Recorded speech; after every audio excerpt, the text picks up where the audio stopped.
Chris, how would you describe the city's working relationship with the county and surrounding towns? I would like to think that, you know, we're not a large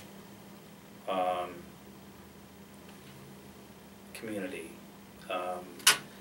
And by that I mean you think about Syracuse, Rochester, where they have larger populations, they have bigger towns and bigger metropolitan areas. I would like to think here, where we're not operating on that level,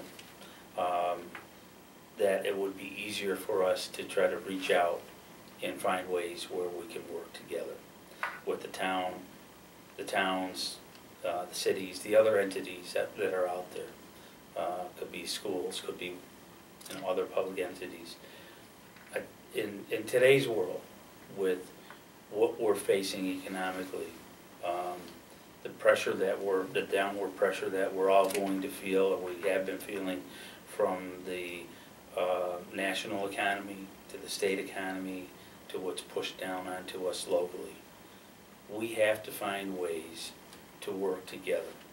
I don't think there's going to be any other way for us to get through this than to find ways to work together. And where we can find ways to consolidate certain services or functions, if we can do that in a way that works for all of us, we should. Especially if it leads to a place where we're able to perform a particular function or service and do it more efficiently and cost effectively.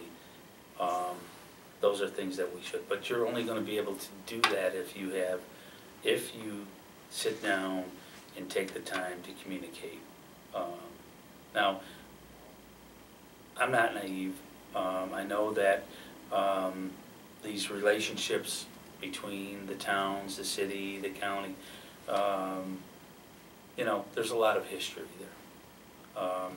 Some people get fixed in their positions, and it's hard to turn around and make that kind of change. I'm not pointing the finger at anyone, but we have to face reality. Again, I'm not saying that we live in a perfect world. I'm not trying to present the world through rose-colored glasses, but the reality is we need to make the effort to reach out, communicate with people at these other levels of government and with other entities, school districts, whatever, and find ways to develop those relationships for the world that we're facing today, for today's realities. I don't think we can continue to you know, be content with sitting in our own little world. Things are not working that way, particularly financially. It's put us in a position where we have to take a look at others, we have to reach out to others, and we have to try to find ways to work together.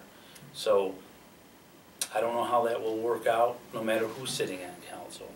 All I know is whoever is sitting there, we have to put that effort forth. We have to try to build better relations. We're all in this together, and the only way we're going to be able to provide services that people expect is for us to understand that we're in this together and find those areas where we have common ground, and we can do just that to the benefit of the people of this region.